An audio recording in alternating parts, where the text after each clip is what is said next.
Здравствуйте, говорим с вами о простудах. Болит горло, кашель, есть хорошая акупунктурная точка, называется Шао Шан. Как эту точку найти? Очень просто. Нам нужен для этого большой палец и у основания ногтевого ложа, ближе к лучевой части. Вот она находится, эта точка. Шао Шан.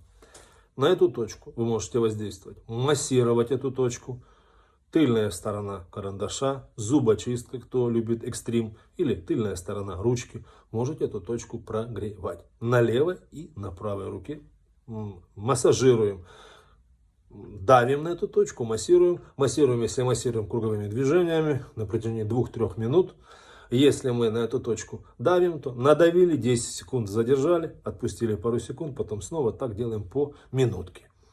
Прогреваем до ощущения, что точка прогрелась. До гиперемии, не доводя до ожога.